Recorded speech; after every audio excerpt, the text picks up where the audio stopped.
Hello there. Hello. I am your demon king of heretics, Ahriman le Méchant, and right now I am, uh, I'm stuck. I'm stuck. I'm stuck. I'm stuck. Give me just a second. I'm going to pull up my PNG because for some reason, OBS hates me. No, actually, I think it's V2 Studio that actually hates me. So let's see.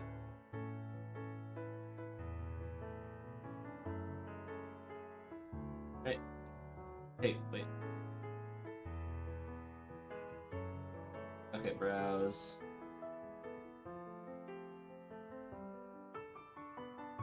Let me pull up my shit. I'd like to pull it up. Thank you very much. MIHO, are you?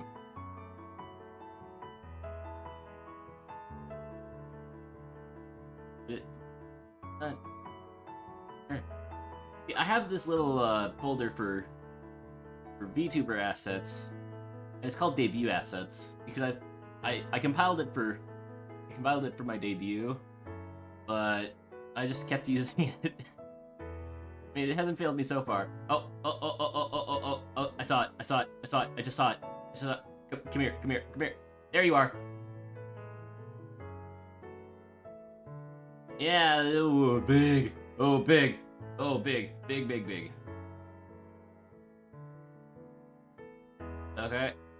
Okay.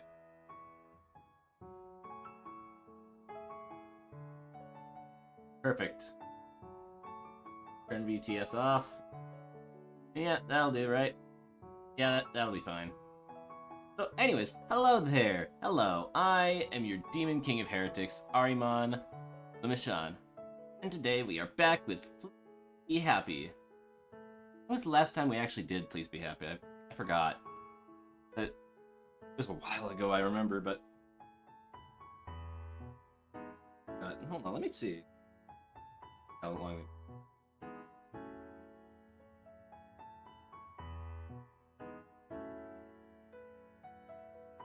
Halting for you, I want latest.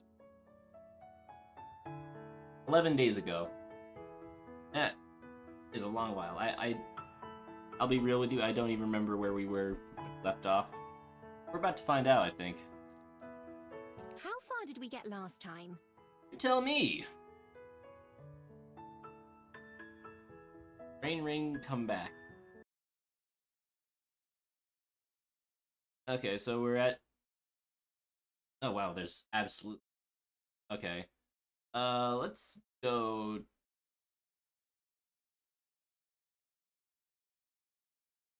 I think last time this section came up, I went to the Bell House Cafe, so let's go to Cuba Street. It's a little hot today, so I sit in the shade of a shop's awning and enjoy the small bit of air conditioning that floats out from the front door every time a customer passes through. Makes me think how funny humans are, so determined to stay in one place that they'll build entire machines to blow hot or cold air if the weather isn't to their liking. In nature, you either adapt or move on. As a fox, I love the heat. Hot weather means lots of fruits and bugs to snack on. Lying out in the brambles and letting my fur get all nice and warm. But in this form, well, a little less efficient. I can't really pant the way I can as a fox. Or rather, I can, but people would stare at me. Come to think of it, why am I even here? I'm gonna go run around as a fox for a while. What a wonderful solution, MIHO, thank you. And yes, you are not hearing it wrong. I am doing the postal guy voice for MIHO's dialogue right now because I am constantly mixing genres, and you're gonna deal with it, you know?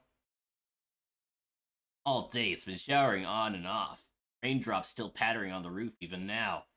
At least the frogs outside are comfortable, happily croaking away in the dark night. To stave off the cold, I keep a warm blanket wrapped around me while sitting up and watching TV. I don't really understand all the complicated things the presenters are talking about, but it's interesting to see their reports from all around the world. My ears prick up as I hear someone walking up to the door. Series of 3 knocks gently ringing out against it. Always 3. Juliet. Yeah? I'm making some tea. Would you care to join me? I can make some hot chocolate as well. Oh, hey Mega, how's it going? Sure. Be right down. Warm drinks sounds nice right now. Not wanting to leave my cozy blanket, I decide to hold it tightly around myself and waddle down to the kitchen with it. Stairs prove a little difficult, but I manage. There are already 2 mugs sitting on the table when I arrive. The kettle is already steaming. I take my seat. Juliet pours boiling water into each.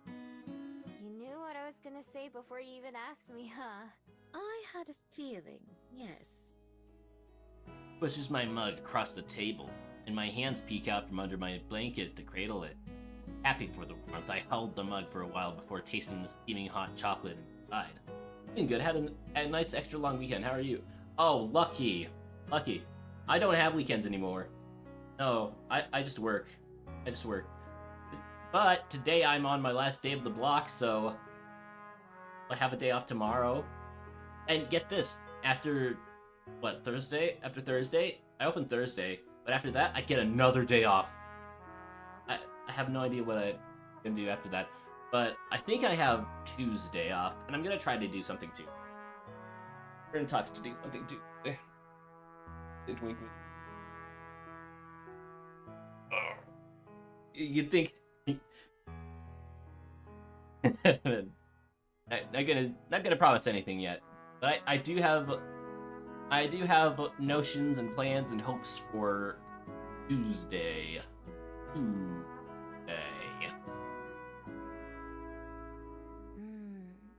I like the hot chocolate you make even better than the stuff at the Bell House. Why, thank you. I'm happy to hear that. Although I imagine Aspen wouldn't be. Yeah, I know. Do you ever go there?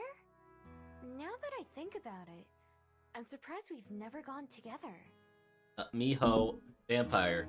We haven't. Well, why don't we change that sometime? Oh, okay. Perhaps we can meet Aspen for breakfast there instead. It has been a while since I've stopped by. Sounds good. I've got another long weekend ahead of me, so I've got a super short week this week. Ooh, nice. Are you gonna why? You gonna do something special for that? Sure! I've never gotten any food from there. Only drinks. You're in for a treat then. They serve delicious pastries and sandwiches. Oh, well? There's a particular one that I know Aspen enjoys. Although, I can't remember what it was. That's okay. I'm sure I'll be fine with anything they have. I can't remember the last time I tried something that I didn't like. That must come in handy when traveling the world. I've got a convention I'm heading... We got a convention I'm heading to a city near... I'm heading to in a city near... Ooh, that's cool. Oh, gosh. I mean, I'd ask what city it was, but I don't want you to dox yourself. But that sounds fun, yeah. We just had one this weekend over here. It's close to me, but not too close. I think it was Anime Central. I went there last year because of Hollow Meat. I didn't get in, but I did actually manage to get into the Demon Dice concert. That was fun. I think that's actually what made me become the Demon... Maybe not the Demon King. I've always been the Demon, but the Demon King of Heretics. That's sort of what kickstarted the whole thing. Now that I think about it. So technically it's been about a year since I've become the Demon King of Heretics, so to speak. Oh, yeah. Can't afford to be picky when you don't know the next time you'll even have options. I've been praying for DDK to come to Eastern Canada. Ooh, that'd give me a reason to... Eastern Canada? I think that's... now that I think about it, it's not close to me. But it'd be cool to go to Canada for something. I've been told I've been to Canada before, but I think I was too young to remember. I'd like to go there again, just to say I've been there without feeling like I'm being told to say I've been there, you know? Have you found a favorite food? Or type of cuisine that you most enjoy? Not really. Most of the time I just eat junk food or leftovers. Not really anything fancy. Understandable. If there's ever a certain dish or meal that you'd like to try, it would be my pleasure to help make that happen. Oh yeah, I've also got the glasses on right now, so... I wonder if I have a... No, I don't have a glasses asset, do I? Or maybe I do, hold on. Let me check something real quick. Oh wait, it would be, yeah, not there. I'd have to pull it up here in OBS, wouldn't I? Image. Oh, I misspelled it. It's Galton's now. Yeah, that makes sense. Canada is nice, but we don't have a lot of in terms of convention or concerts to travel for. Oh wait, is it Anime North? Or is it Offkai? Wait, which one was that? Offkai was the one in California, wasn't it? Never mind.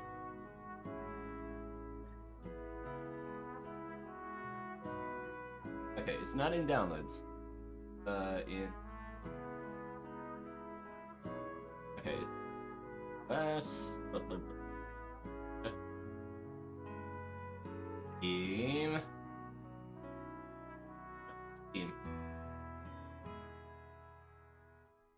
Team apps. Anime North is the one I'm going to. Offkai is in San Francisco.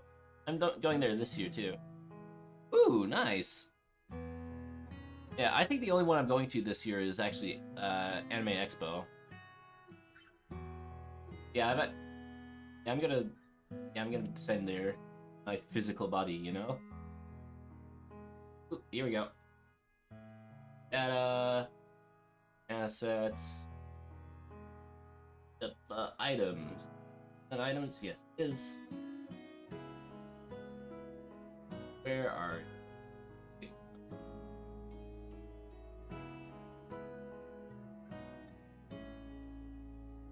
Okay, where are you? What? There's no glass sets? That's it? Damn. Okay. Let's see.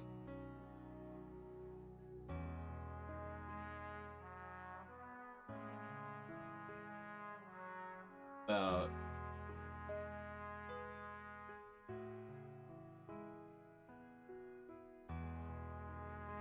Not that one. But whatever, let's go with this one. Close enough, right?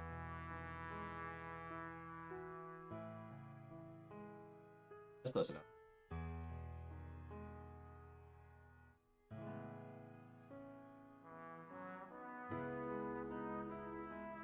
Oh, wow, that actually looks good on me right now.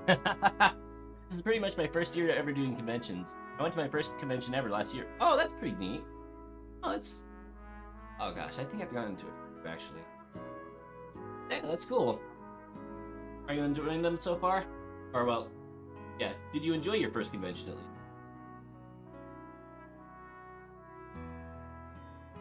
Yep. They didn't have nerd glasses, fortunately. There we go. Perhaps we could even learn to cook it here at home, so you could have it any time? Ooh. Sure.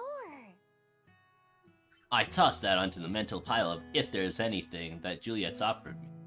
I know she means well, but at this, I can't remember everything she said that about. It was a blast, hence why I'm going to more... Yeah. That's good, at least. Let's see, what's the first one I went to? It had to be SakuraCon in Seattle. I went to, like, those on... There was one in Houston I went to. I can't for the life of me remember what it was called. Anime Matsuri. That's what it was. Then there was... Ah, yeah. Of course, Anime Central. And I think that was the last one I went to. Till now. Central. Which... Oh gosh, that's only like a month away, actually, now that I'm thinking about it. Oh gosh. Oh gosh. Oh gosh. I'm almost getting nervous. But not really. I know she means well, but at this point I can't remember everything she said that about. The two of us continued to chat for a while, and I recounted the full day's events with the Elemental to Juliet, wrapping up my story at the point where I came home from the river. Oops. That reminds me. I never put away the wagon. Let me know where it goes, and I can take it upstairs when I go back to my room.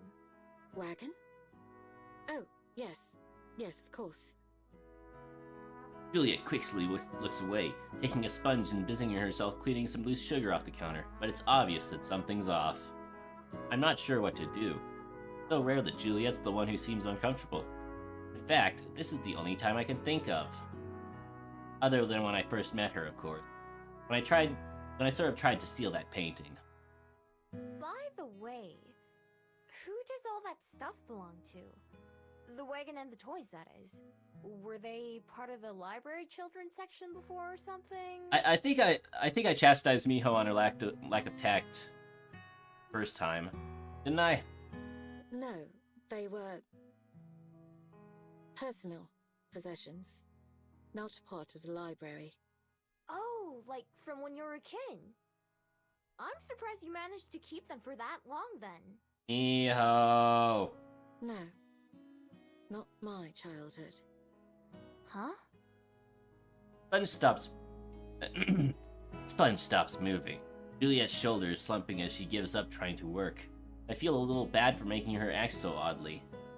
If you don't want to talk about it, that's totally fine. Sorry. I didn't know it was sensitive. I'm really, really sorry. It's fine. You couldn't have known.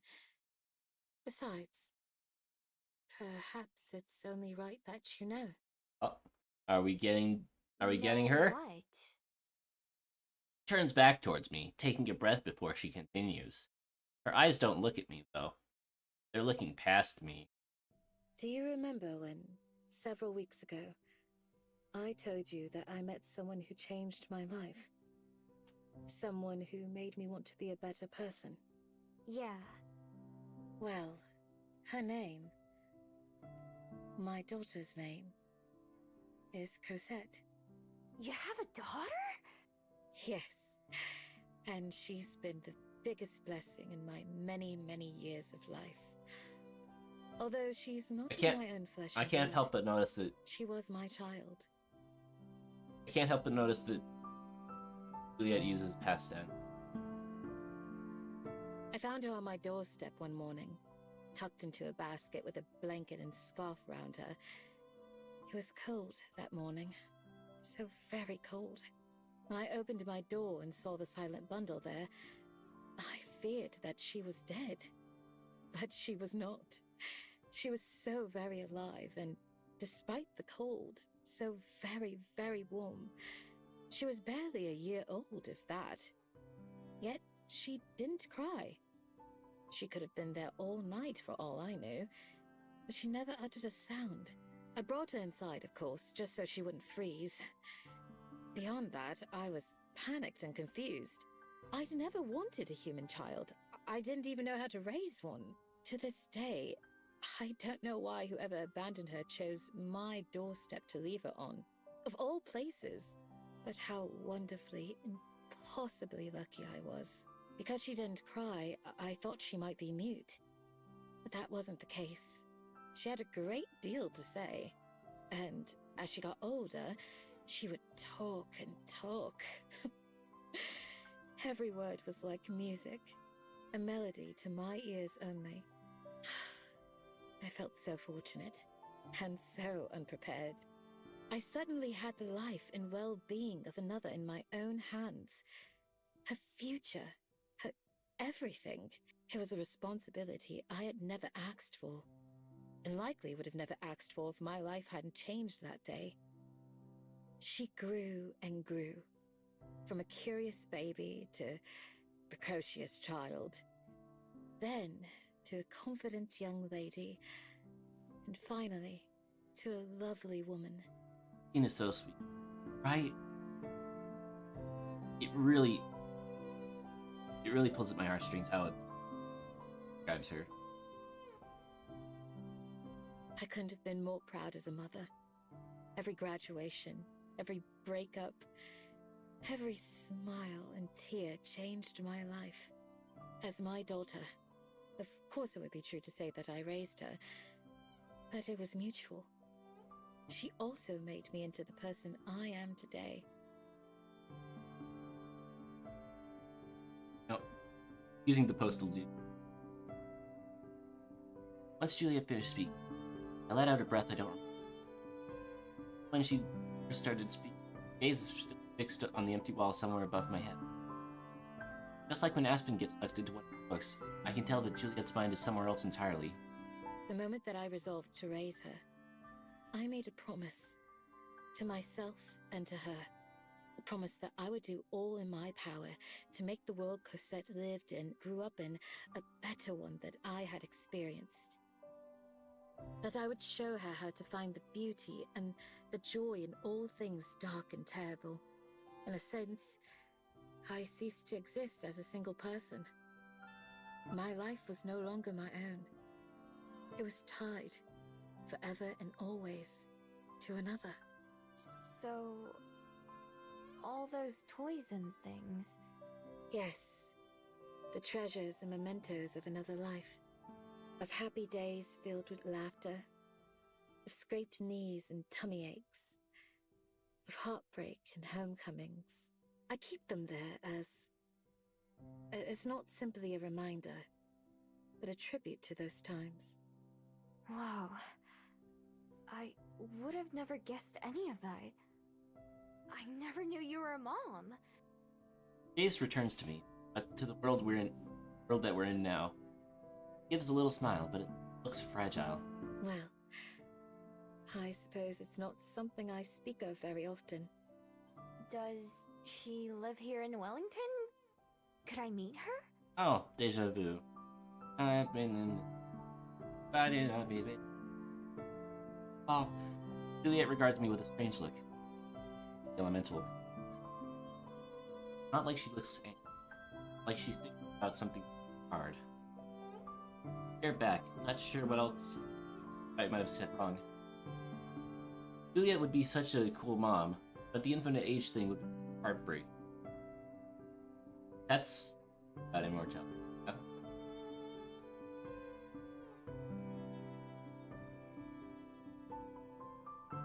I'd say at this point, more of a curse than a blessing. Oh, I feel like that's been said.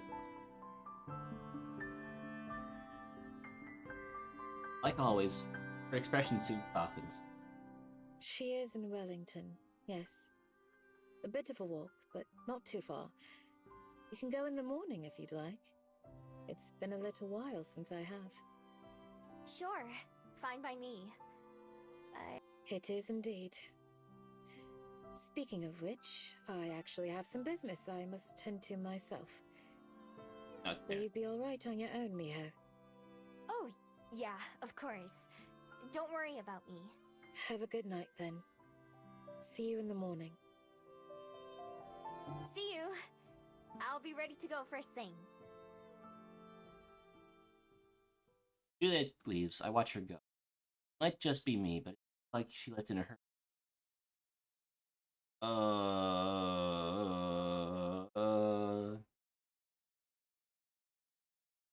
See, now that I've read through it, I just know what Juliet's doing. I know what I'm probably just imagining it. The way she talks about Cosette is so different to the way I've heard Juliet talk about anything or anyone else. Tell she cares a lot about her. You know the reveal already, right? Absolutely. That hurts. That hurts. That hurts. That hurts. Hopefully it'll make more sense tomorrow after I get to meet her. And we're going back to the postal dude briefly. When I finally decide to head up to my room, I take the wagon back first as promised. I have to pick it up and carry it to get it up the stairs, but fortunately it's not that heavy, even with my blanket bunched up inside. Once I get to the second floor, I put it down and drag it the rest of the way to the storage room. After pushing the wagon into its empty spot, I take a proper look around now that I know what this room actually contains. More than just toys, I also spot racks of clothes and stacks of books and all kinds of other belongings. The whole room is pretty packed. Slowly making my way back to the door, I carefully maneuver between a rocking horse and a dollhouse, taking care not to step on anything or knock it over. Taking one last peek before I head to my own room, I get the feeling that there's nothing missing from Cosette's childhood in here. I can't say for sure, but it certainly seems like Juliet hasn't let anything go. Oh, did that brief respite?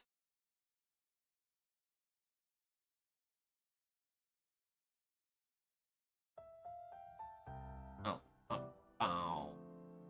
The morning air is fresh and crisp. Plants around us looking healthier for the last night. A handful of small puddles here and there are all that remain of yesterday's rain, likely to be completely dried up in a few hours. As I stand by the front door of the library, Juliet walks up beside me and unfolds her parasol, bringing it over her head. Shall we depart? It's about a 30-minute walk from here, so perhaps we'll take a ride back once we're done. Yep. Will you be okay in the sun with that? Yes. It's still early enough that I don't need to worry too much. Lead on then. Yep, lead on. Stepping out into the brilliant morning, I stretch and roll my shoulders. It's a nice day, not too cool and not too hot. As always, Juliet's steps are measured and even as she walks. Parasol bobs with each step, making it look like she's wearing a big hat from this angle. I smile to myself at the image as I skip along beside her. Even with protection from the sun, it's rare to see Juliet out in the daytime. So, I was wondering something. Huh? If your daughter lives so close, then why doesn't she come to visit more often? I've been here for a couple months now. MIHO! Hmm. Although she clearly heard me, Juliet doesn't answer. Maybe it's too personal a question because things are tense between them. Never seen Juliet not answer one of my questions before. Don't push it. Juliet remains quiet as we walk. That isn't unusual for her, but I still feel little awkward. Sorry if I shouldn't have asked that. No, it's all right. You'll see when we get there, though. Okay. We head in a direction that I haven't explored before. We're in the same area of the gardens, but not quite the same spot. A massive green hill watches over us from one side, while trees blanket the other. I had to try something. There we go. Juliet would stand out so hard in any regular scenario with her outfit. Right? She'd always be the prettiest person in the room.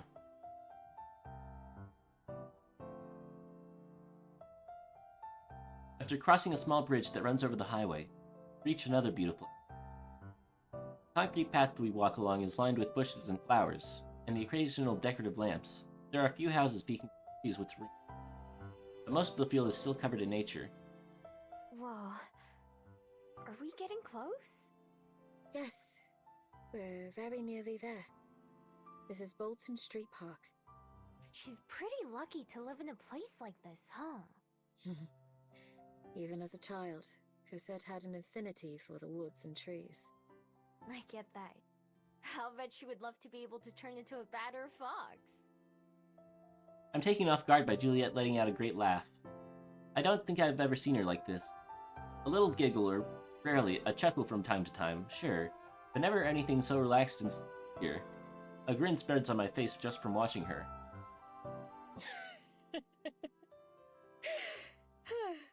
Yes, I think you're right about that. Yeah, that is a good laugh. I like that laugh. There are only a handful of houses around the park, so I wonder which one is Cosette's. Time and time again, we walk on past the turns which lead to any of them. Just as I start to wonder where it is we're going, Juliet slowly comes to a stop. The main path forks into two here. One to our left, a well-trodden dirt path. There's a sign, but I can't quite read the writing yet. Everything okay? We're not lost, are we? Heavens, no. A number of tall trees shade the path that we're on, giving enough protection for Juliet to slide her parasol shut. She takes a deep, silent breath, then smiles and gestures down the offshoot before us. It's right this way. Just a little further. Nodding, I follow again as she leads us onward. Right away, I notice that something is a little bit off. Juliet's steps are slower and a bit more uneven, like she doesn't want to get to wherever we're going. After a few minutes of walking in silence, it takes one last turn off from the path we were on, leading up a small hill dotted with trees. Once we reach the crest, Juliet comes to a stop. Still confused, I step up beside her. Here we are. And the... Huh? I don't see... Oh. In the shade of one of the trees, a gray stone monument. Edges are rough and worn from time, but it's spotlessly. There are others like it nearby, nearly identical. Words are carved onto the stone, too small for me to...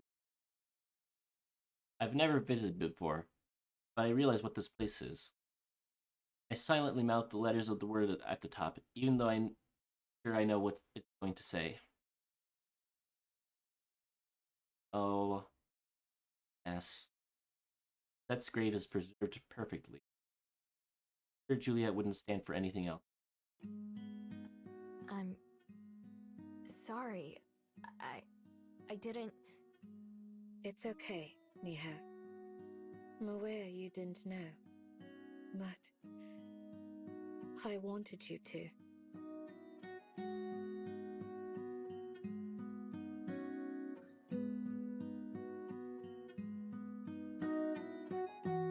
Write that down, write that down. Hold on, this is a sad scene, I need to write this down. I need to write this down somewhere.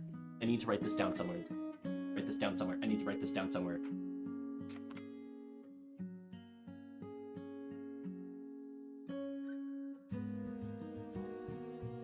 I think that's it. How does that go? Duh?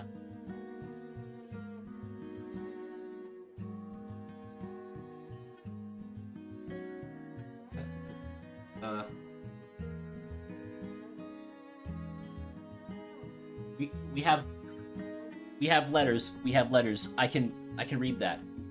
If that's Cosette, that's the one intentional thing written there. That's Cosette. That's an E. Those are E's. That's a T. That's an S. That's supposed to be an O. That's a C. That's oh.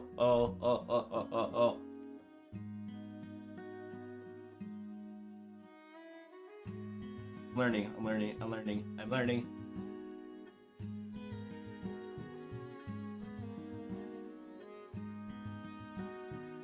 Okay.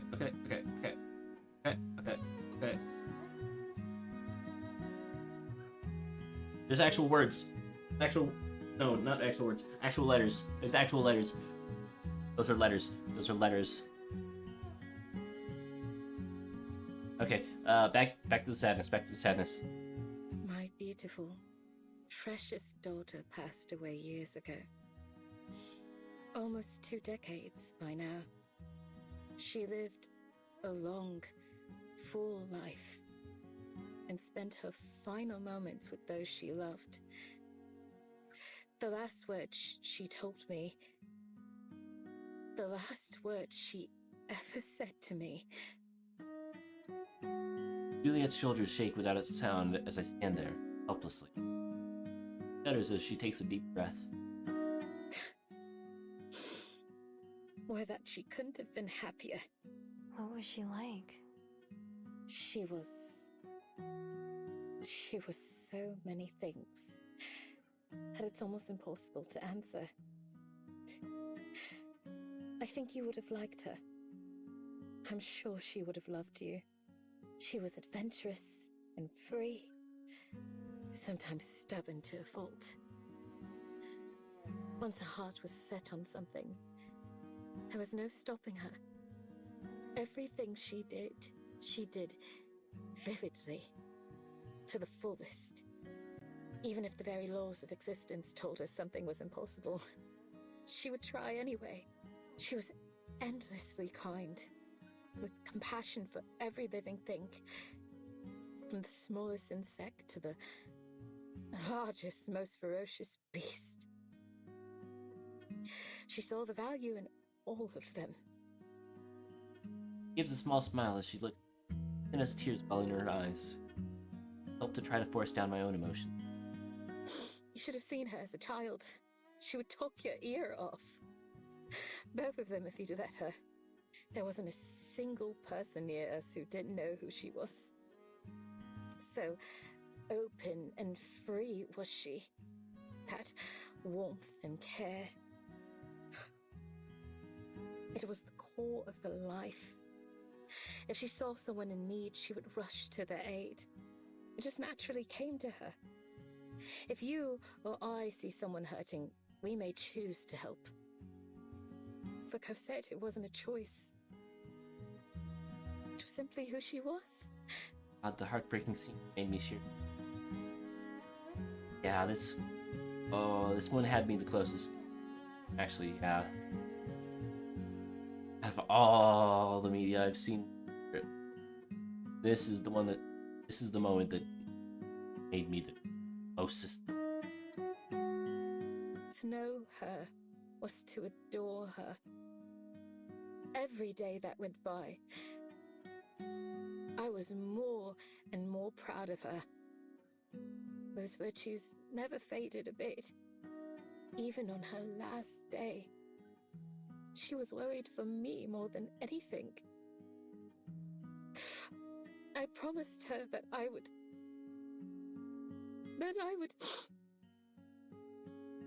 It sobs, dragging her hand across her face. All I can do is watch. My own emotion storm that tosses me all different. Pain in Juliet's shaky voice is enough to make my own breath tremble. But beyond that, there's something else. Something eating at me that I don't want to ignore. Juliet turns back towards the grave, taking a couple steps closer. Unfurling her parasol, she holds it over her shoulder like a shield, guarding herself against the sunlight. She's also able to stand a little straight. I promised her that I would live as she did, to honor her memory with kindness and with virtue and with compassion and patience for all, that I would ensure her legacy lived on in the many lives she had touched. It was only in the days that followed her passing, as I wandered lost and alone, that I truly began to understand how much she had saved my own life. The gift she gave me was something I'd never had before. Purpose. How very silly and irrelevant things such as wealth and prestige began to seem after that. Those were fleeting concepts, born as some misplaced need or desire. There was something that could be much greater. Something well beyond money and power. Love. As a word, it's difficult to understand. To hear the poets speak of it, there's nothing mightier and nothing softer. Love was either everything or it was nothing. It had always seemed so trite, so mature. An attempt to create meaning where there is none. And yet, I've found that the poets were right. They were so right. You and I, MIHO. To be able to live on, unaffected by time's curse, must surely seem a blessing to some. But that time is meaningless without something to fill it. To those of us who walk alongside Father Time, rather than fleeing him, it's awfully lonely. When I first became a vampire, I told myself that I had no more need for humans, that I was beyond them. Now, I realize I was afraid. There's a simple contentment and joy that can only be found in experience and age, I've learned. Wisdom does not exclude humans, but to look on as once vibrant hair fades to grey, and as once strong hands soften their grips, as once treasured memories become distant, there is pain. To watch someone you love grow up is beautiful. To watch them grow old is to suffer. Cosette lived into her 80s. A good, long life for a human. Even as her flesh started to fail her, her mind never did. She was sharp as a sword and quick as a fox.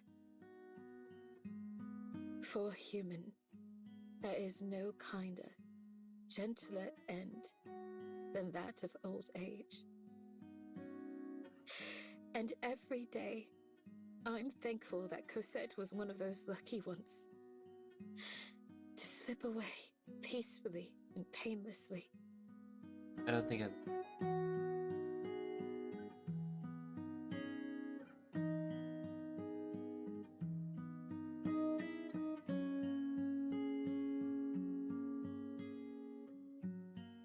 As I held that soft, shaky hand for the last time, I wished desperately that I could trade places with her. I would have done anything to give her just one more day, but there was nothing to be done. Cosette passed on with no regrets, and a smile on her face. She lived as full a life as any human could live, and when she was gone, I was still there. My flesh not a day older than when I met her. It was then that I realized what a cruel gift immortality could be.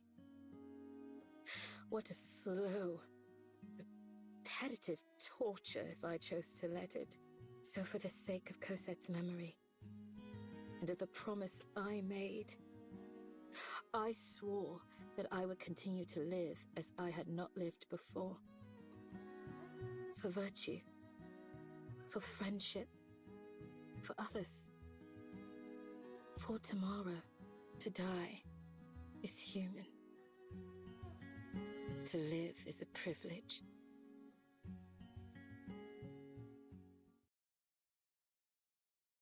Absolutely. From inside me passed through. There's a sense of finality in my ears. I stumble backwards. Die is all human. That they Aspen also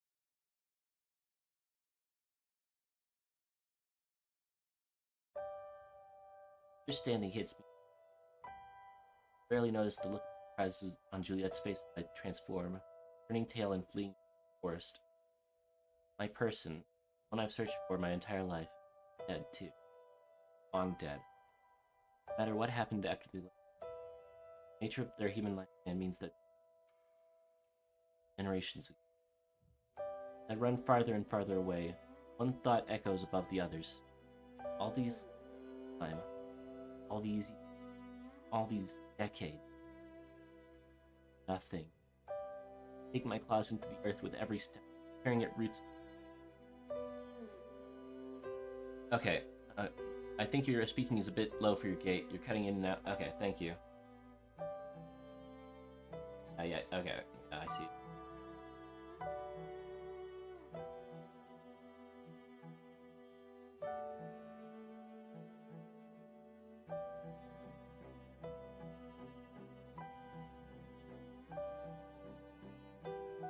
Okay.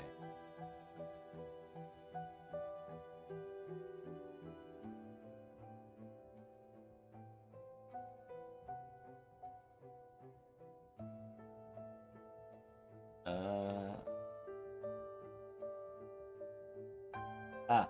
Ah.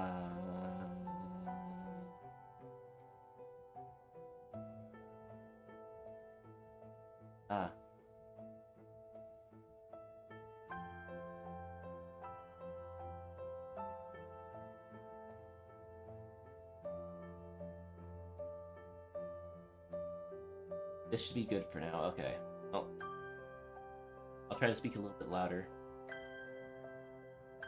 I do know the name for this feeling pulling and tugging at me. The one that had taken over Juliet as we stood there.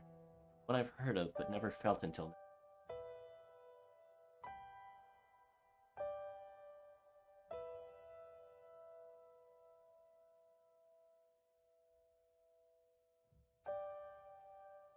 Hang on, is that... Oh. Okay, no, we're taking... Oh, God. This... Okay, ruined it. Okay. We are taking the noise gate off.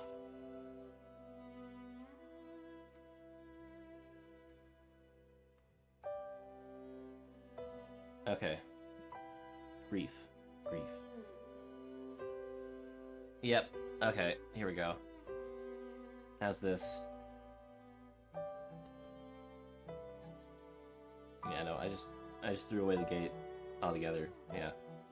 I hope that wasn't like that. It wasn't like that for all of everything. God.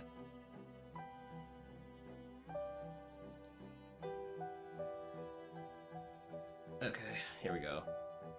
Okay, cool. Grief. Every lie, every theft, every struggle and hardship, everything, or nothing. That word swirls in my head, a dying leaf drifting towards the ground, falling and powerless to stop itself. Finally, I come to a stop, not even knowing where I am or for how long I ran. I just stop when I lose the will to run anymore, transforming onto my knees. Hey Ada, how's it going? Every decision I've made, every place I've gone, had all been in service of one dream. Over time, I grew to rely on it. I didn't ever have to think or make a difficult decision for myself. Instead, it was like I had a path to follow, however long. But the path wasn't actually leading me anywhere. All it did was take me far away and leave me on my own. Rising to my feet, I look around the area. Although the trees and slopes remind me of Mount Victoria, I don't recognize it at all. Juliet's nowhere to be seen. The sprawling sunlight means she couldn't join me here even if she wanted to. Even if she found me. I wonder if she's looking. Juliet, who always seemed so calm and put together, behind that mask she was hiding all these feelings. What else don't I know about her? What else has she been keeping to herself? Is it just more pain? An ice-cold chill runs down my spine, making me shudder as I realize something else. She must have known, too, that my person was dead. She must have figured it out right away. Yet, she never told me. Aspen, too. Suddenly, every pained look or topic change whenever I brought up Zhongyin makes sense. They both knew, and they were hiding it from me all along. This whole time, letting me go on and get my hopes up without ever stopping me or telling the truth. It was so simple, too. So obvious. If I just thought about it for a bit myself, I'd realize that humans live and die much faster than my kind do. Sighing, I sit down on the grass, wrapping my arms around my knees. I mash one palm into my eyes to wipe away the tears that are there. Stop crying, Miho. With a few deep breaths, I manage to fight away the stinging pressure and keep myself from breaking down even more. I sigh again once I'm certain it won't turn into a sob. Now that the initial shock is worn off, the pain in my heart has gone from a sharp stab to a dull throb. Aside from pure survival instinct, death has always been distant and faceless to me. But now I have to look into the eye. My time with Zhongyin was short. Thousands of times shorter than the time I've spent looking for them since then. Still, it was all I had. Where do I even go from here? The sun is getting higher, so Juliet must have made her way back home by now. She might even be waiting for me to come back. We both know I have to at some point. It's getting hotter for me too. Shakily, I rise to my feet and look around again, actually trying to get my bearings. If I have to, I can just go back in the direction I came from until I find somewhere familiar. I start walking back towards the library, since it's the only place I have to go. I may think of it as home for now, but I can't help but picture Juliet's sobbing face. Immortal or not, there has to come a time someday where we don't see each other, and that will be the end of our memories together. Or at least, her memories of me. The same goes for Aspen, as mortal as Cosette. Aren't I just resigning myself to feeling this pain again someday? Potentially even stronger? Maybe she was right, the other Gumiho. Maybe I don't belong anywhere.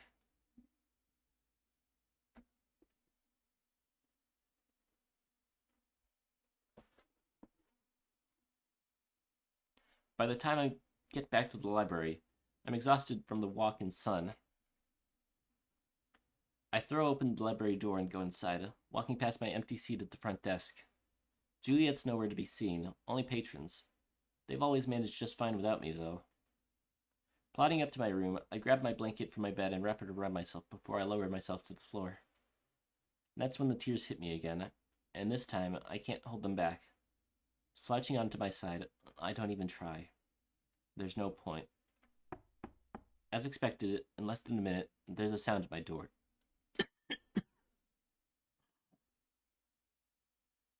3 knocks. Always 3.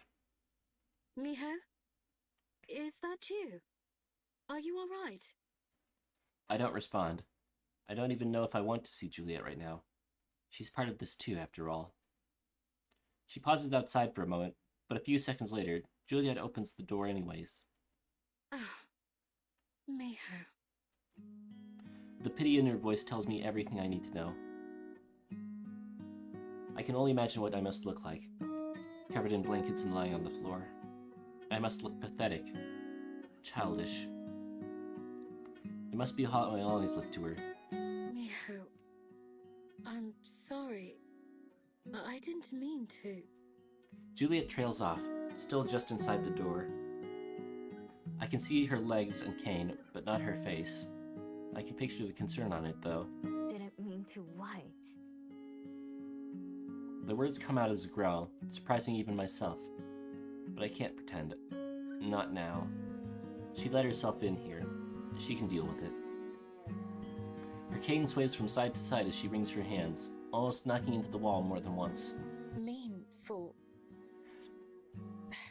you to put things together this way. Such a painful way. I wanted to... So you did know.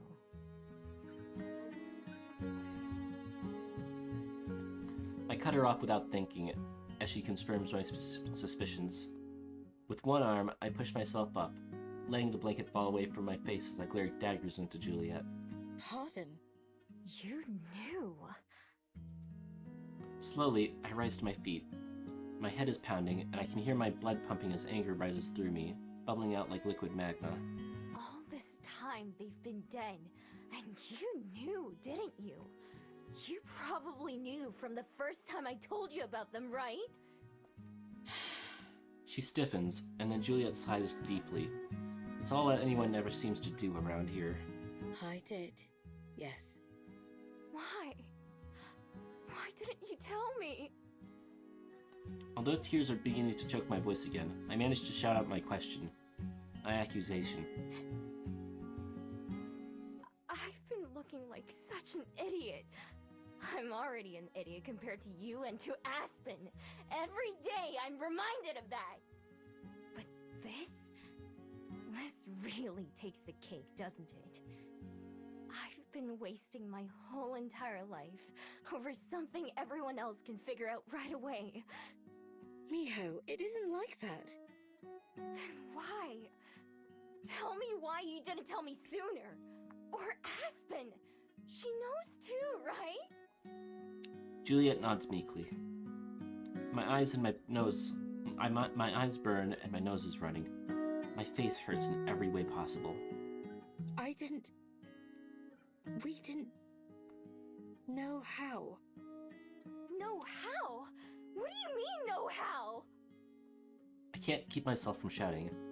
I feel so stupid, so angry, and so sad. This scene was so brutal. This entire game was so incredibly well written, voice acted, the whole thing, right?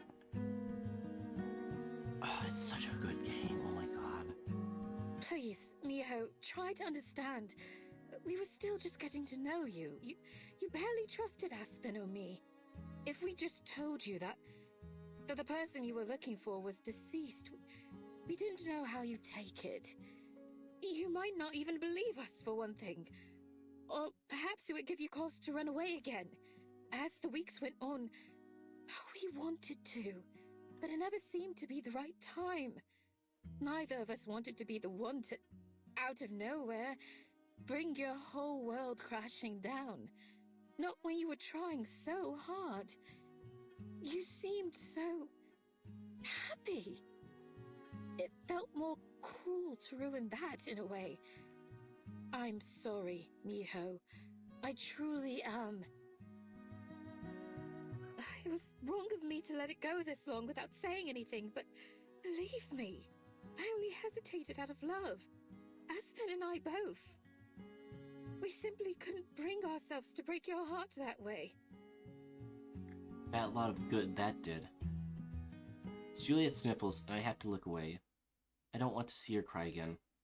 Not while I'm already like this. Stooping down to the floor, I pick my blanket back up and wrap it around myself. Even as I do, I can't help but think of how it's not really my blanket. It's Juliet's. She just lets me use it. Like everything else. Go away. To my relief, she doesn't try to argue. Doesn't even say anything else. She just nods and silently leaves the room. Unfortunately, I have to step out for a meeting. Hopefully I'll be back. Okay. Hope you come back. The second the door shuts behind her, I collapse back into my bed and put my pillow over my face and succumb to my grief. Excuse me for a second.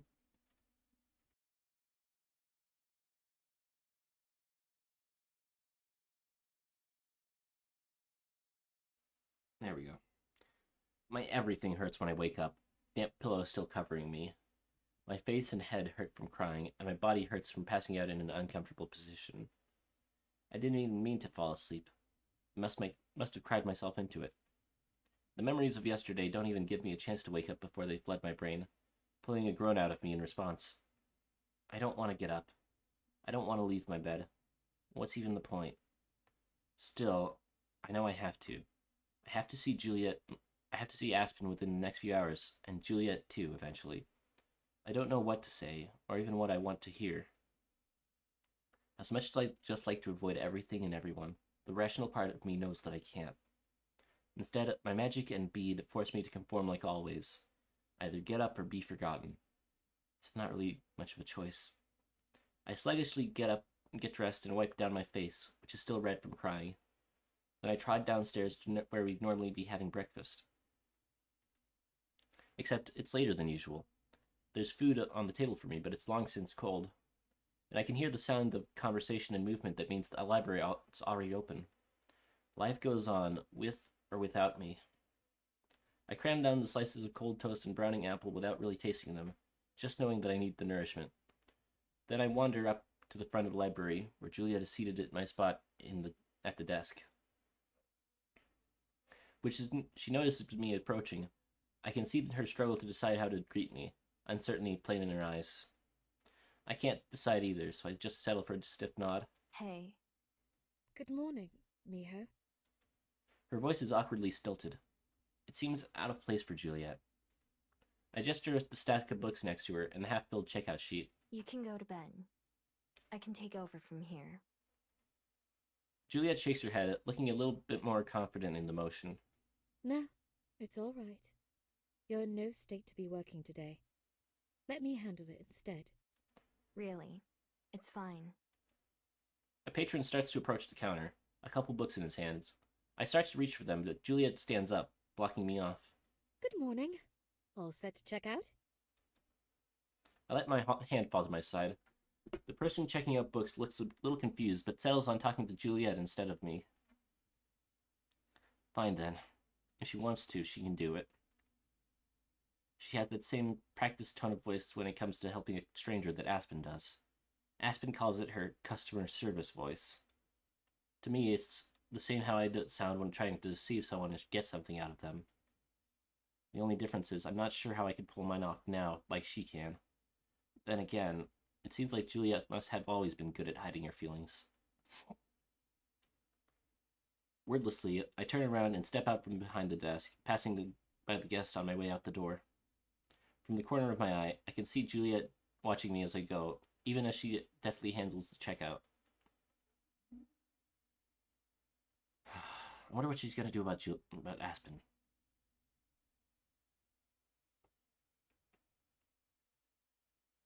The fresh air is an instant relief, and I gulp it in as I stretch out my arms, just basking in the sun for a moment. I start walking to the Bell House because I need to see Aspen before it gets too late. Fortunately, we had a late breakfast yesterday, so I have a bit more leeway than usual. I do my best to keep my head empty on the way there, because if I let myself think, it'll turn bad. So instead, I just focus on putting one foot in front of the other, and paying the minimum amount of attention to my surroundings. Just enough to get me there. Aspen herself is working the counter when I enter the cafe, and she waves eagerly when she sees me.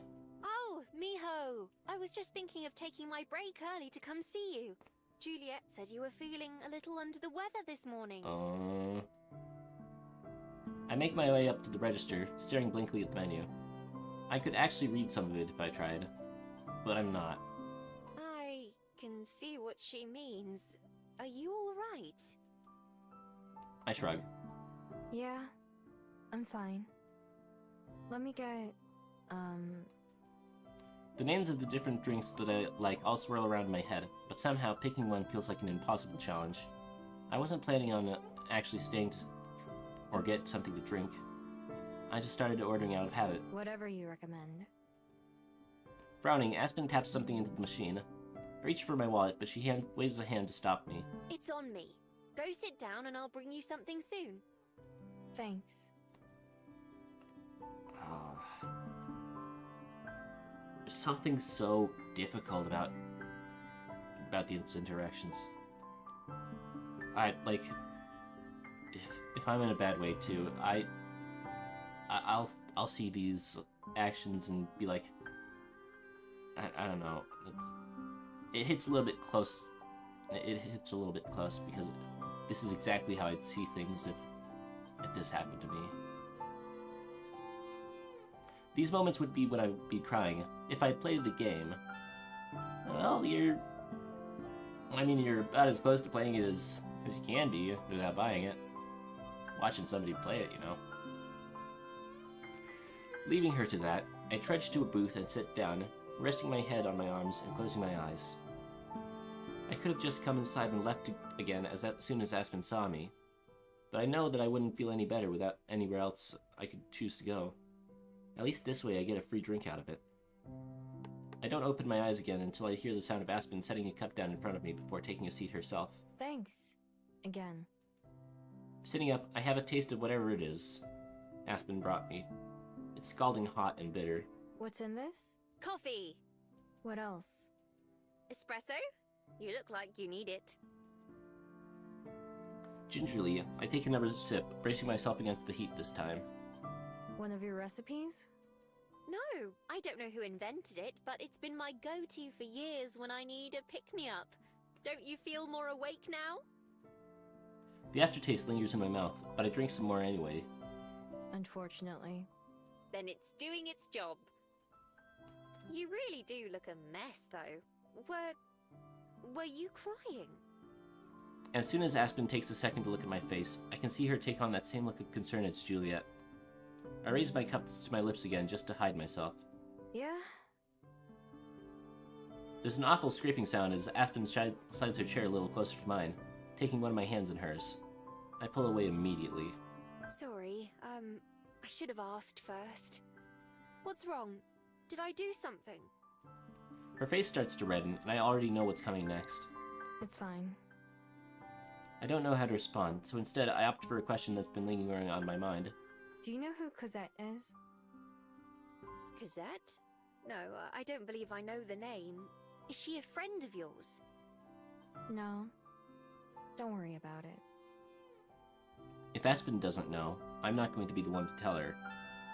Still, it doesn't surprise me in the slightest that Juliet never mentioned her before, even though the two of them are supposedly close friends. As for my human, though, may as well just get it out there. At least we'll be on the same page. I found out my person is dead. Although I've been sitting with that thought for hours now, it's the first time I've said the words out loud.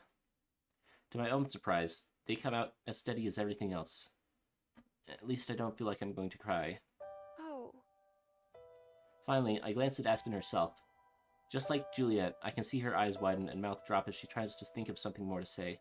And you knew, didn't you? Her hand toys uselessly with an abandoned straw wrapper on the table. I suspected as much, yes. I sigh, not surprised at all. I don't even have the energy to be that upset compared to when I was dealing with Juliet. I'm sorry, It's okay. Juliet already said it. Well, I'm saying it too. I'm sorry. It seems you probably didn't find out in the best way. Not that there is a best way.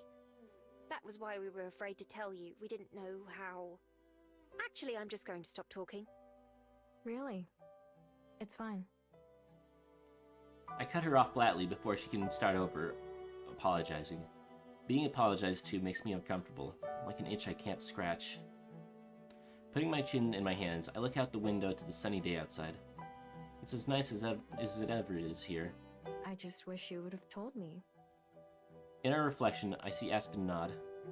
If it makes you feel any better, we were going to, soon. We'd already decided, but not on how. I assume Juliet told you. More or less, yeah.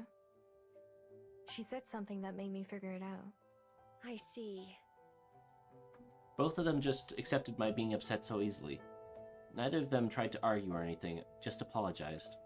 I'm not sure how I feel about that, just like I'm not sure if Aspen words makes me feel better or not. But also, I have to ask what I'm getting out of doing this to myself, and to her, and to Juliet. Sitting here silently stewing in my emotions, what felt like burning rage last night now feels less explosive. I do wish they'd been more honest with me, but they were both just trying to be nice. It's not like I haven't done the things they were afraid of before, like run away. When that's the case, is it really okay to still be upset with them? Sorting through complicated emotions is difficult. I like when things are straightforward, and when I know to be sad or mad or something else. Right now, seeing how sad it's also made Juliet and now Aspen doesn't make me feel better either. If nothing else, I should at least tell them how I feel. Or try to. Closing my eyes for a beat, I make my first real decision since leaving for Crozette's grave with Juliet yesterday. Are you busy tonight? I want to talk with you and Juliet. Together. She startles at the sound of my voice. I guess she didn't expect me to say anything else. I'll be there. Just tell me when. I don't know yet. I have to ask Juliet, but I'll have her let you know. Okay, that works for me. I stand up slowly, and Aspen does the same. I can tell from the way she's still fidgety and nervous, though, that something's bothering her. There's a tiny pop as she snaps the paper straw wrapper in half. Can you tell me one thing, though? Are you leaving? She's really worried about that, isn't she? I feel a bit more confident about one thing as I shake my head. No. I won't go anywhere. I've played through this game before, and I already just let out a sigh of relief. Oh my god, this is such a good game.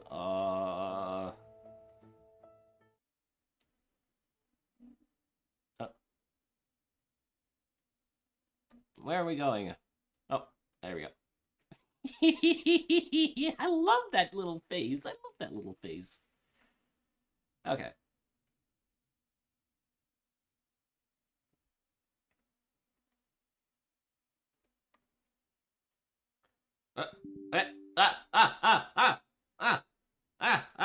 Oh.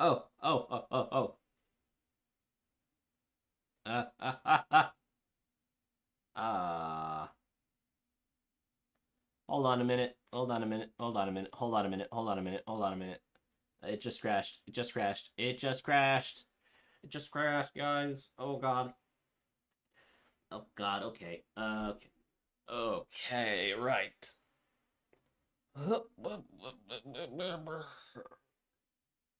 Okay. Right then. Nope, we're not ending yet. It's only been an hour 15. I'm gonna go to the end of the chapter.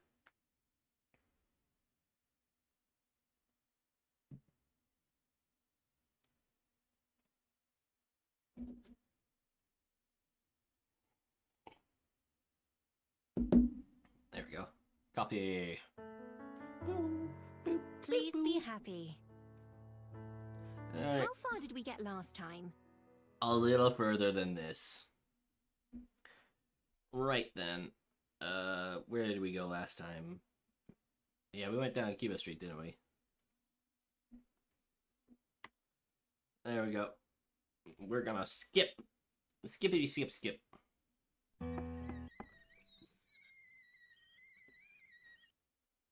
Okay, okay. Nope. Ah!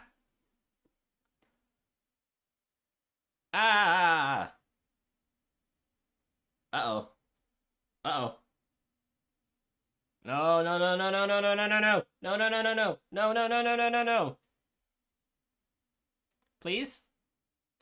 Please? Please, please, please, please, please, please, please, please. What? Oh no. Oh no. Oh no. Oh no. Oh no, no, no. Oh no, no, no,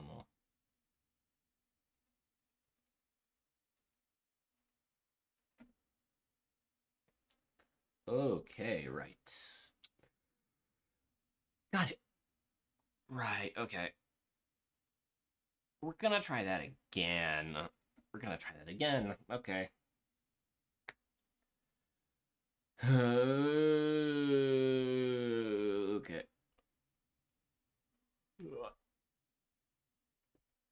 Right then. Come on. Oh god, everything's crashing. No! Please? Please? Please, please, please, please, please, please.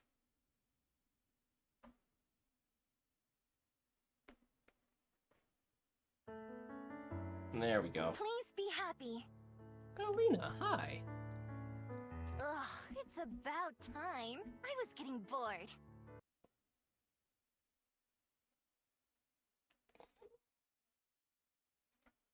Cuba Street.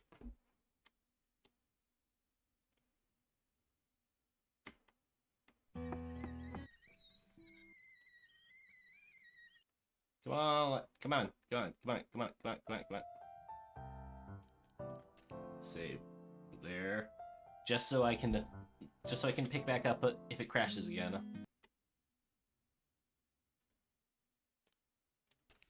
Okay. There we go. Yep. Return. Okay, come on, come on, come on, come on, come on, come on, come on, come on. Please, please, please, please, please.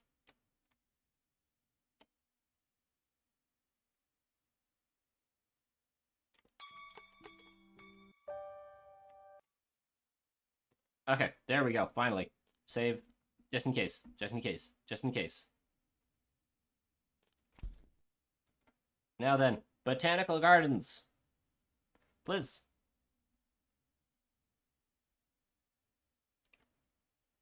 After getting back to the library, I made the same request to Juliet about being able to talk together. Not only did she agree, she suggested that we go somewhere else, just for a change of pace. We shared a quiet taxi ride up to the botanical garden, not far from Cosette's grave. Neither of us tried to talk, which suited me fine. I spent the whole ride trying to think about what I want to say. I imagine Juliet did the same thing. The taxi driver drops us off as close to the entrance as possible, tipping his hat in thanks as Juliet pays him before driving away, leaving the two of us mostly alone. There are a few people around, but more of them are leaving than entering at this time of the evening. One of those people, a figure sitting on a bench reading, stands up and approaches us. When they step into the light, it turns out to be Aspen. It's certainly a new feeling to be the one waiting, instead of waited for. Hi, Aspen. Good evening, Aspen. I hope we didn't keep you waiting for long. No, not at all. Besides, I can hardly There we complain go, when it gives finally. me an opportunity to catch up on some reading. I thought about exploring the gardens a little, but I wasn't sure I'd be able to find my way back out. There are worse places to be lost, at least. Thank you for indulging my request to come here in the first place. It was a good idea.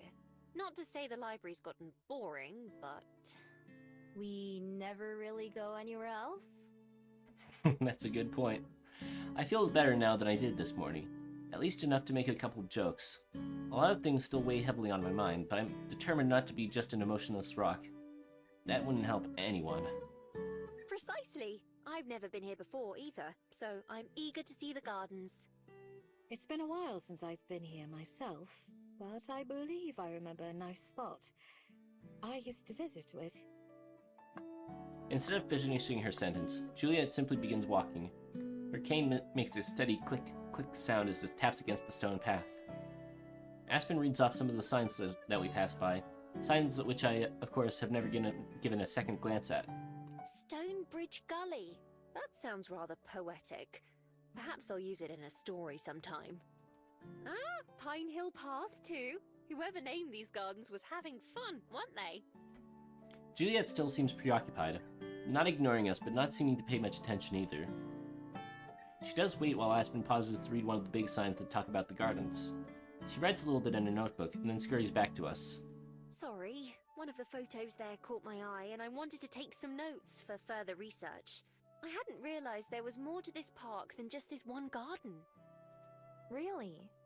Like what? There's an old estate for one thing. Also another garden just for native plants. Ooh.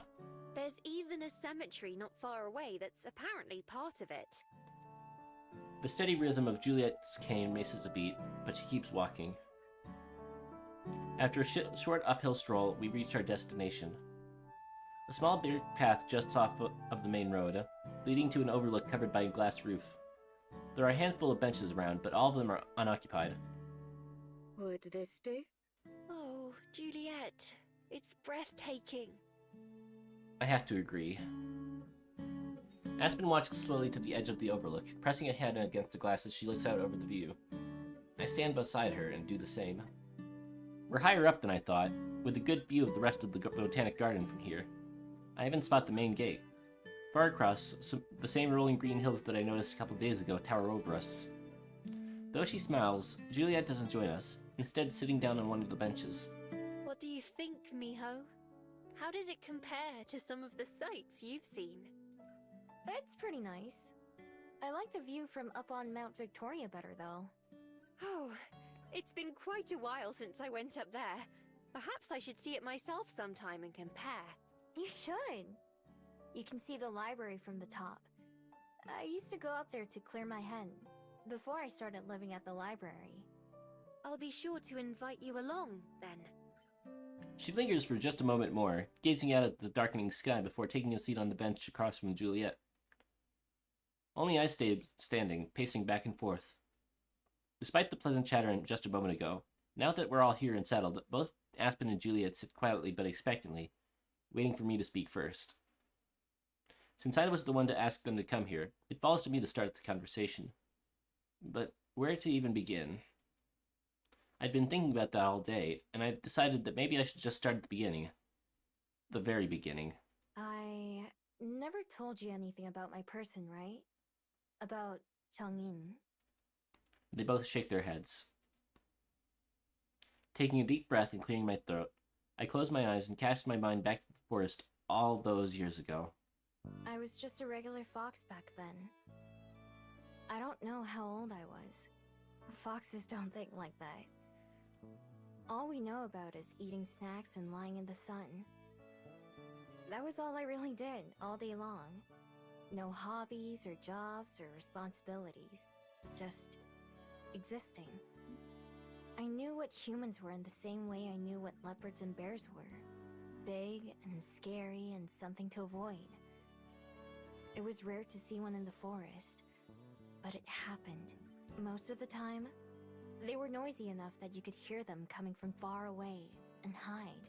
That was the first thing that was different about my person, Changin. I was taking a nap in one of my favorite spots, an old log that had fallen over. Changin came all the way over and sat down before they woke me up. And when they did, I panicked. I ran and hid as fast as I could. I think they were surprised too. They didn't try to catch me or stop me. Instead, they kept their distance and tossed me a little bit of the meat they were eating. I didn't trust them and didn't know why they were sharing, but it smelled pretty good. So I grabbed the food and ran away, and eventually they left. When I went back to my log the next day, Changin showed up again too. I ran away again, but they still didn't chase me and let me come back on my own. We did the same thing the next day, and the next day, and the next. Then, one day, I was in a new part of the forest. I liked wandering around even as a fox. I wasn't paying attention to where I was going, when suddenly, it felt like my leg was on fire. I didn't know what it was at the time, but I'd walked right into a trap that a hunter left. I couldn't move as much as I tried, and it's still the scariest thing that ever happened to me. I was sure I was gonna die. Finally, Changin showed up. At first, I thought they were there to finish me off. Instead, they were worried for me. They knelt down and got my foot out of the trap, and then wrapped it with a part of their shirt to stop it from bleeding. That was when I finally figured out they weren't going to hurt me. I kept going to the grove to see them, and they kept being there. I let them get close enough to touch me after that. Still, they didn't do it much. It was only to check on my leg and make sure it was healing okay. One day I went, and they were waiting like always, but they brought a lot more food than usual. And they gave it all to me, hardly eating anything themselves. After I was finished, we sat together for a while. They sat on my log, and I laid in the grass nearby. Finally, they got up like usual and set two things on the ground. One was a bag of food, the same as they had just given me. The other was a little paper scroll. They patted me on the head for the first and only time. Then, they left our grove. At the time, I didn't think that day was anything special, other than the extra snacks, but it was the last time I'd ever see them. When I came back the next day, they weren't there. I waited, just in case they were late, but they never showed up. The scroll they left and some of the food were still there. Other animals had taken a lot of the food, but they didn't want the paper. I took the scroll with me when I left. I didn't know what it was, but it was theirs, so it had to be important. My only option was to carry it in my mouth. I went back again the next day, expecting them to show up, but they never did. I don't know how many more days it took before I realized they weren't coming back.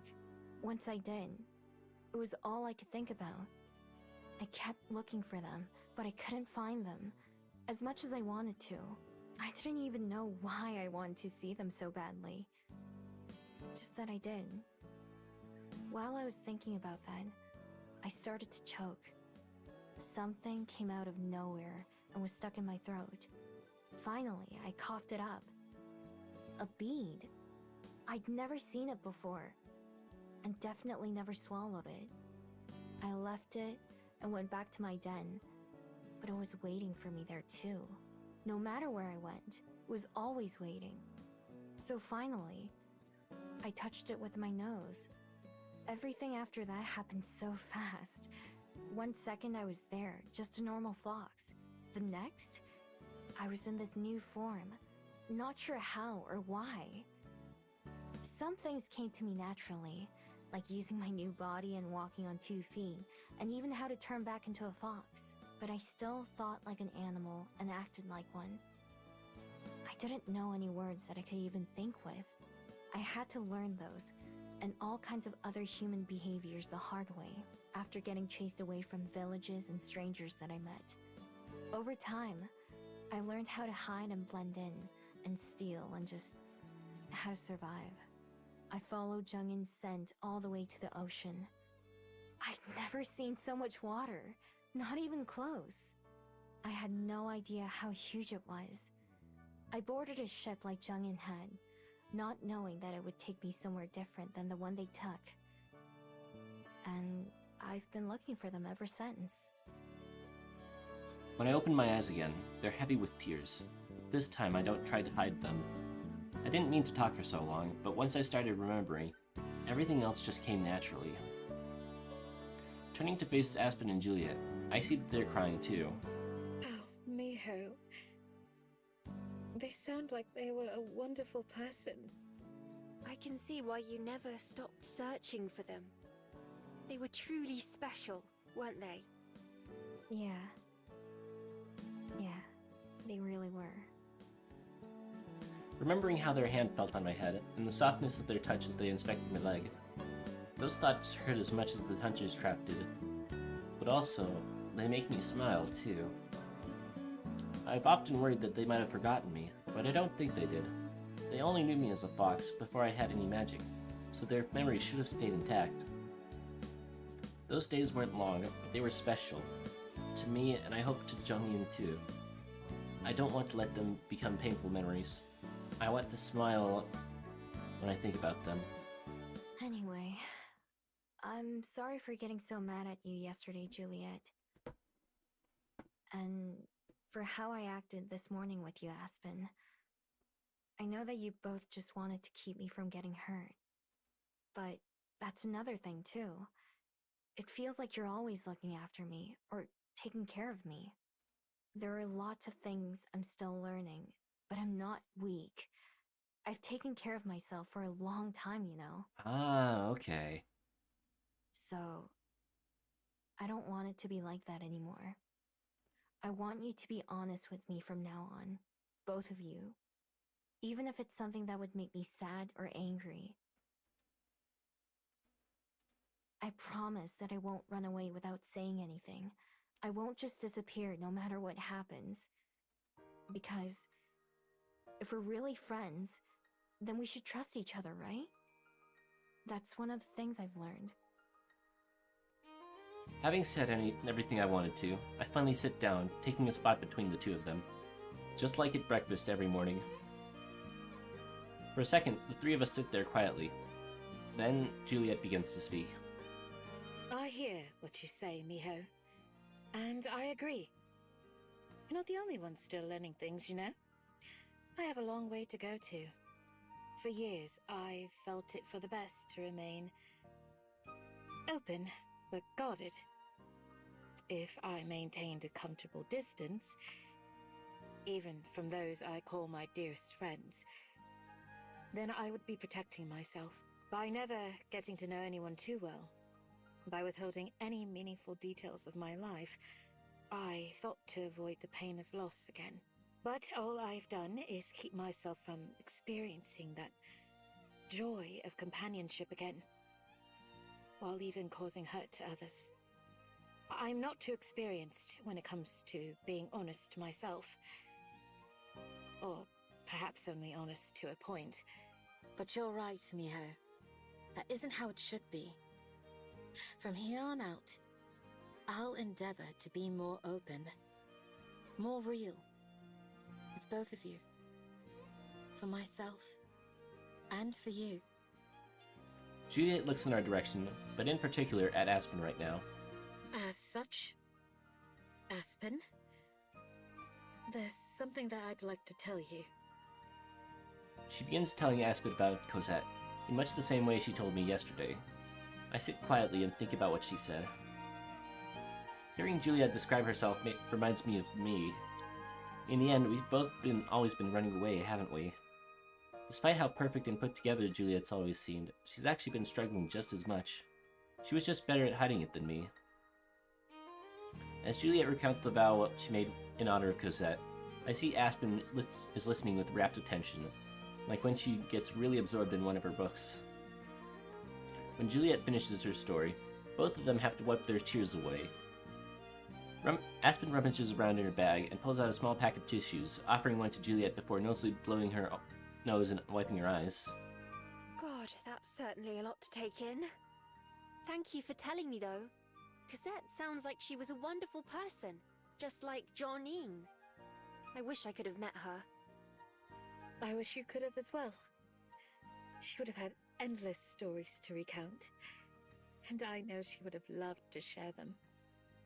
As for all the other stuff, first of all, I promise, to both of you, I want us to be truly friends as well. I don't have anything quite so dramatic in my past, but I certainly know how it feels to be performative. I can hardly fault you for curating your self-image when I do the same thing. It's kind of funny, actually, and a little scary to hear you talk about Cosette and Zhongyin. Because, as someone who will one day be past tense, I often wonder about how I'll be remembered when I'm gone. Not that I expect that to be any time soon, but still, I hope that someone speaks of me just as fondly someday. There will be more than enough time for me to worry about that in the future, though. Right now, I'm glad we had this conversation. It was worth the near panic attack I had earlier, wondering what would be said tonight. Me too. I still have a lot to think about, and I'm still sad. But I don't want to be sad forever. I know it's not what they would have wanted for me either. But I do know that I'm lucky I met you two, and that you're my friends. I want it to stay like that. My cheeks burn from saying something like that out loud for the first time ever. But I liked saying it, because it's true. Though I've already made up my mind to stay, it's sitting here in the middle of the gardens that I know I've made the right decision. For all the doubts I had, all the struggles, I'm thankful that it happened, and I can finally admit that to myself. Maybe it won't turn out the way I expected, but for once, I'm content with my life right now. Well said. And don't worry, MIHO. We're not going anywhere. Even if it's not always perfect, it doesn't need to be. Just like Juliet.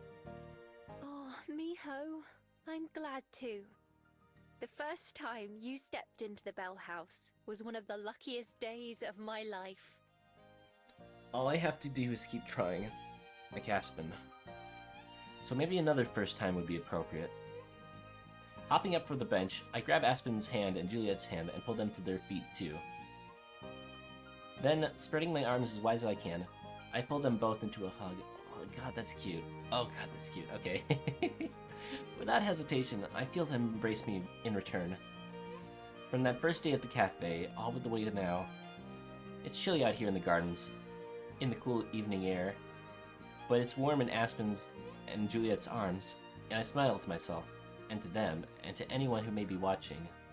Mine too.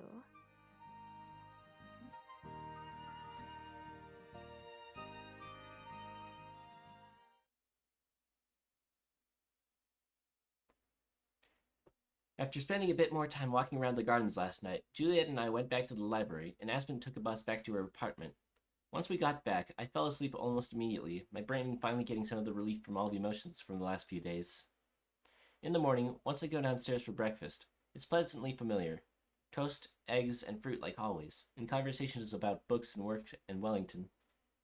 After cleaning up, before Aspen departs, Juliet clears her throat. By the way, Aspen, I do believe this weekend is a special occasion. Am I correct? I had been trying to ignore that until now, but yes. Wait, what? What happens this weekend?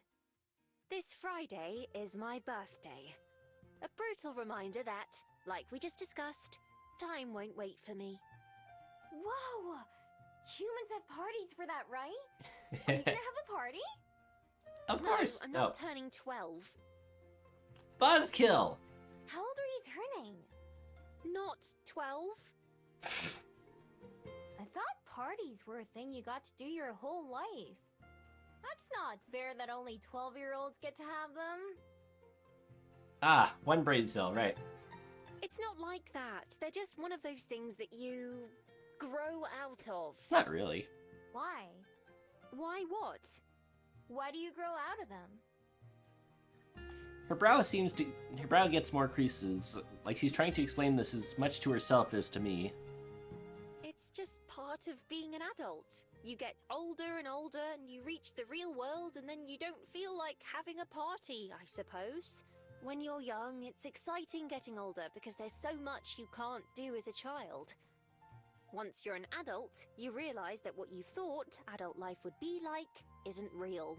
So instead of being excited that there's cake and ice cream, you start worrying about how many calories are in each. What's a calorie? Never mind. You know, Miho has a point. As usual, yes. She does? I do! You're never too old to have fun, as you both went out of your way to remind me. 25 can be just as much a reason to celebrate as 5. I suppose you're right. For the record, I'm only turning 24. Thank you very much. Oh, hey, we're now the same age, right? Still, I'm not the partying type. Plus, I told my parents I'd go visit them this weekend. Just for a day, mind. I'll be back well before 24 hours have passed. That's wonderful. I'm sure they'll be overjoyed to see you.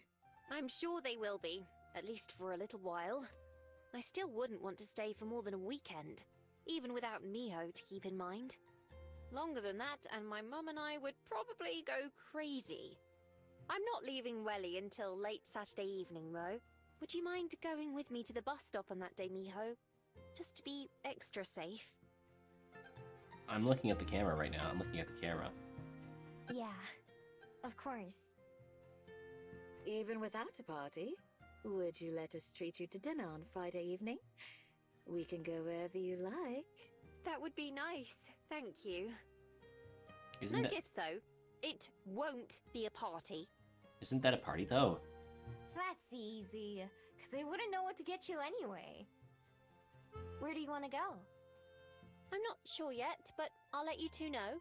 Maybe you can come over on Friday evening, and we'll go from there. Yeah. Come over? Where? To my apartment? I do have my own place to live, you know. And, well, it isn't anything special, but I felt I should at least let you two see it. Only if you want to. Of course I want to! I mean it. It's the definition of average. I'm not even sure if it can fit 3 people. I lived in a dirt hole for most of my life. I can handle anything. Good point. You'll feel right at home then. I'd love to come visit as well. Thank you for the invitation. Great. I'll clean up and make sure the cats are on their best behavior. It's been quite a while since we've had company. I can't wait! The 3 of us chit-chat for a little bit longer until it's time for all of us to split up for the day. MIHO, do you have any plans for the day? Not yet. Why? I was planning to go see a movie soon. Would you like to come with me? You're more than welcome too, of course, Juliet, but I imagine it's rather late for you. Unfortunately so. I'll be up a while longer, but I wouldn't be able to make it through an entire movie. I hope that you enjoy it, though. I understand. MIHO, it's fine if you don't want to come along, but the showing starts in an hour, so we'd need to leave soon. I prefer to get there before it's crowded. Oh, are we getting the choice? Are we getting a choice? Here are the choices, guys! And with that, we will save here. What's the name of the... What's the name? It's not a party. It's not a party. It's not a party. I can't do a Kiwi voice. Oh well. Anyways, I think that about wraps it up for today. I will make a waiting room for tomorrow morning. Probably the next stream too, just to be safe. So I don't have to do it on my phone in bed, you know? So, with that, this has been your Demon King of Heretics, Ahriman le Méchant, and I thank you very graciously for coming to visit me today. I hope you have a good day, a good night, or good afternoon, wherever you are. Bye-bye now. Bye, man.